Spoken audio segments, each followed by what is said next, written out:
Welcome, beautiful dreamer. I'm so glad you're here.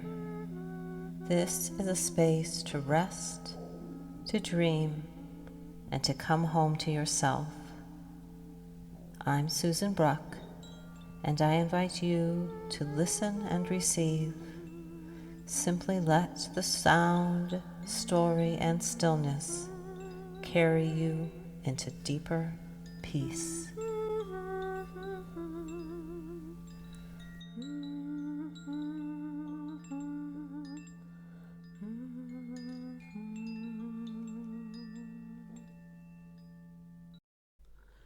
Thank you so much for taking the time to listen to this podcast. This podcast is going to be a little different than my usual podcasts. This week I am just going to read to you my Substack post. I've used it to explain what's been going on with me these past few weeks as I recover from surgery, and I wanted to share what's been going on with me and to connect with you. So, here we go.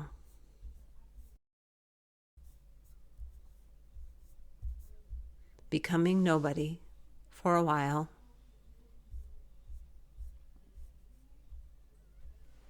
Here's a quote by Dr. Joe Dispenza, Breaking the Habit of Being Yourself. This is who we truly are, the real self hiding behind the image we are projecting.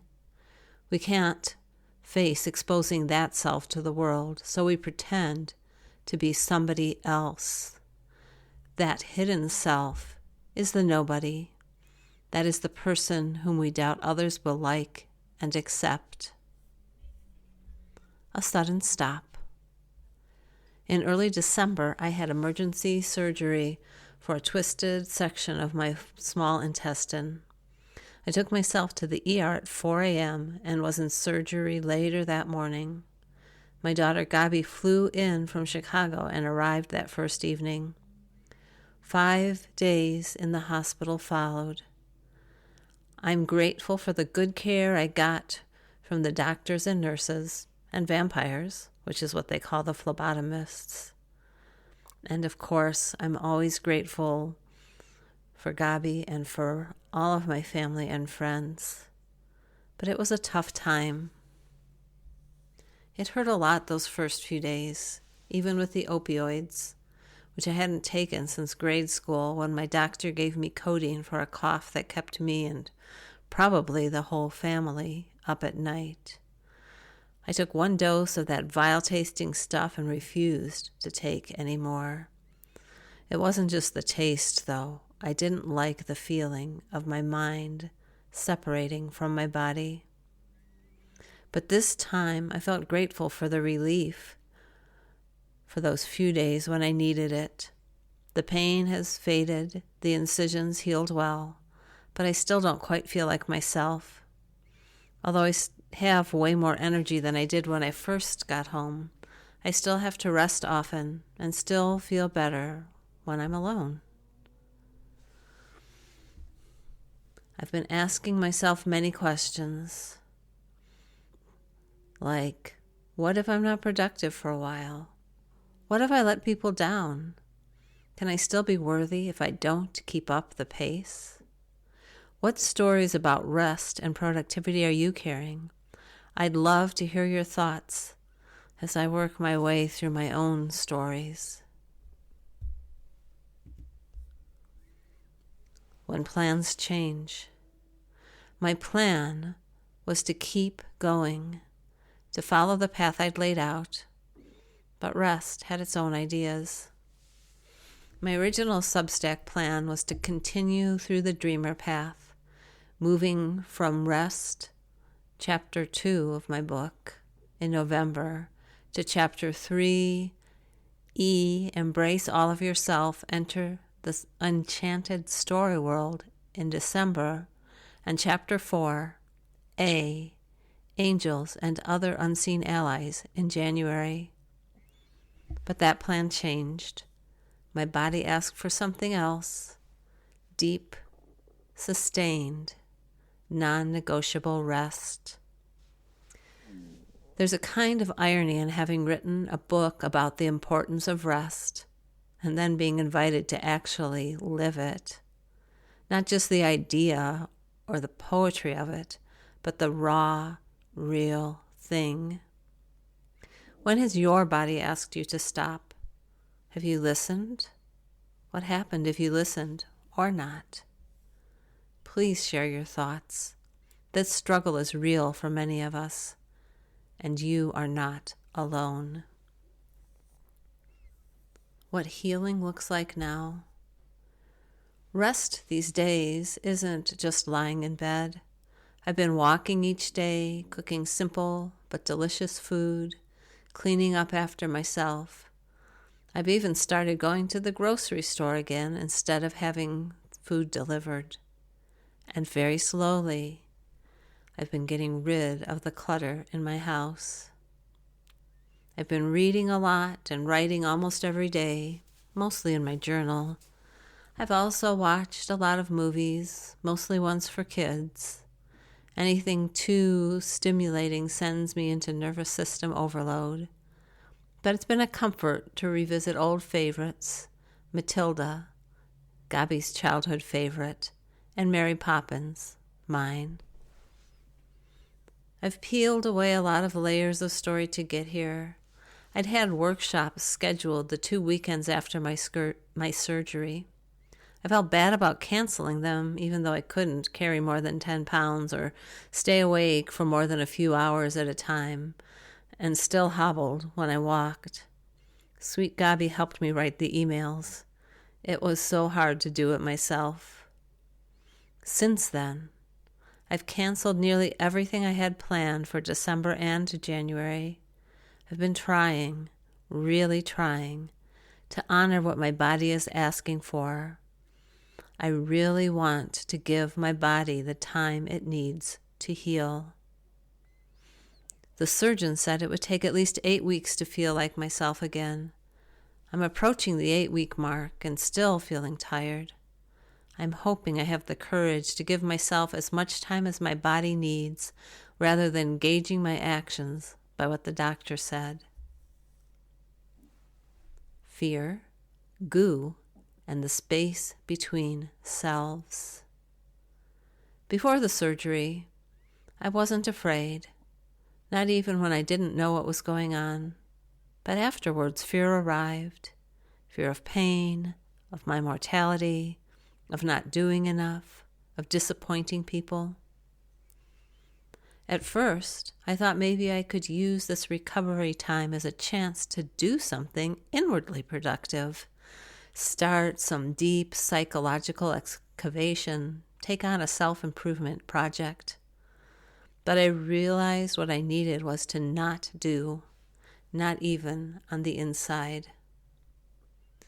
Martha Beck talks about the 4 stages of the change process.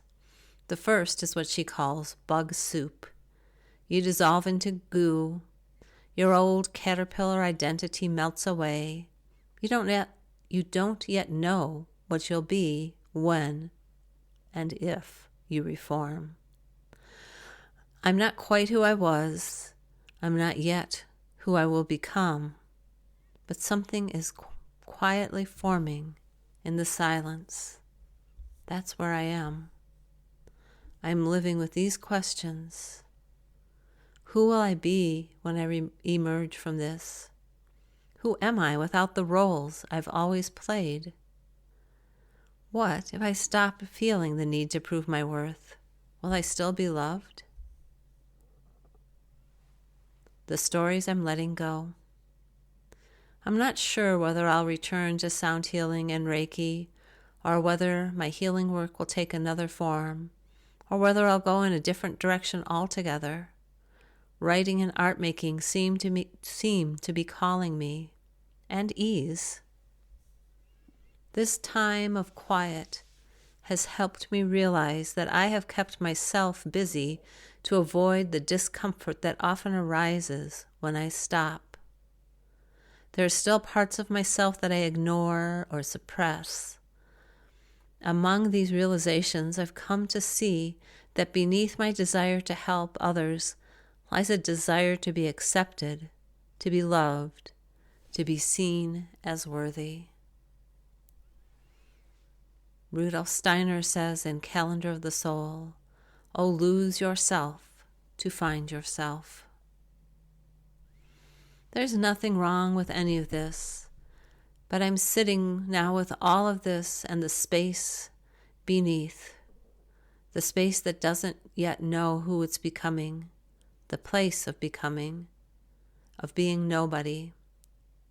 When I'm with most people, apart from close family and a couple of dear friends, I feel my old face slip back into place.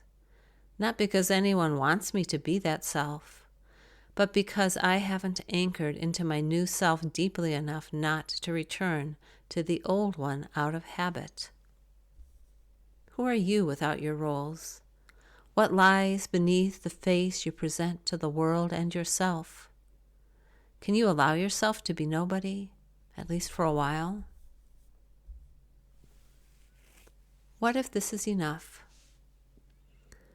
I've had nourishing healing sessions recently with my spiritual mentor and my homeopath. Both were helpful and exhausting. I still get overwhelmed easily. This quiet time isn't just rest, it's recovery. My body has been through a lot. Laparoscopic or not, abdominal surgery is no small thing, especially at 68. And then there was the fever. 10 days after surgery, it spiked to 104 degrees, and my liver enzymes became elevated too. No one could figure out why. It's happened before, several times in the past year. The doctors don't know what caused it. All the tests they've run show nothing unusual besides the liver enzymes, which is excellent. But I know it happens when I push myself too hard. Still, I've kept pushing myself. I feel the old fears. I'm not doing enough. I'm not accomplishing anything. I'll disappear. I'm not worthy.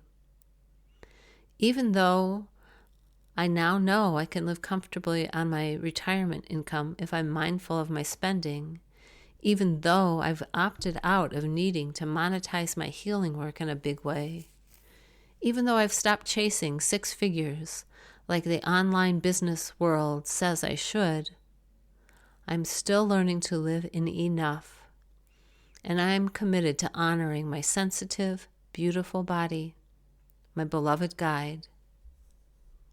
What if I just stopped trying to improve myself for a while?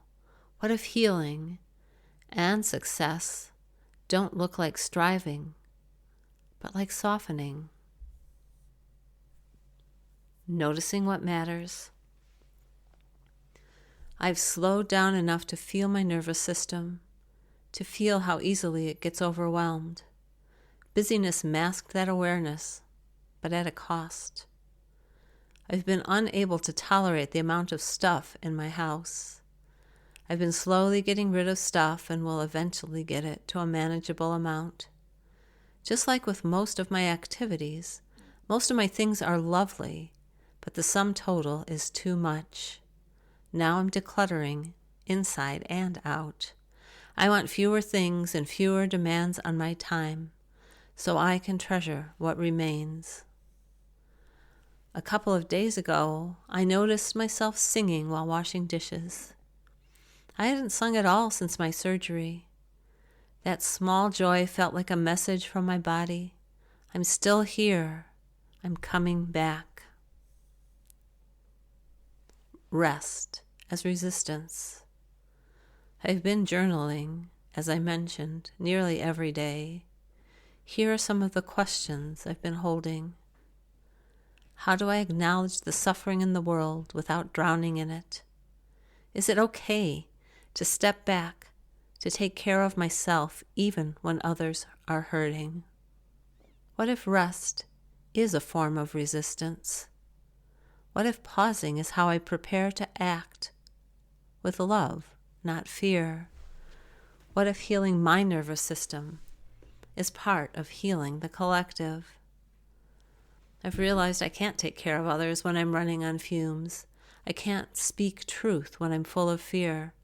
And I can't write anything real when I'm too exhausted to feel.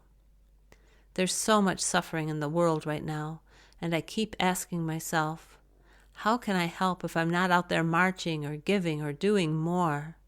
Is it okay to step back and tend to myself for now? And my body keeps answering, yes, for now. Rest is still resistance. Care is still sacred. Do you ask yourself these kinds of questions? What answers have you found? Is it still a struggle? Closing. This post isn't part of the planned Dreamer Path series, but it's part of the path all the same. And maybe this not knowing, this unraveling, this rest, is leading me deeper onto the Dreamer Path. Martha's step 2 in the change process is dreaming and scheming. I feel the dreams beginning to rise, still not formed. I'm resting, waiting for the dream to unfold so I can scheme it into practice, waiting, sometimes patiently, for what is coming into form. Thank you for being here. Thank you for being patient. Thank you for witnessing me in this space between. I'll be back soon with art, guided practices, and the next step in the path. When I'm ready. If any of this resonates, I'd love to hear from you. With love and gratitude.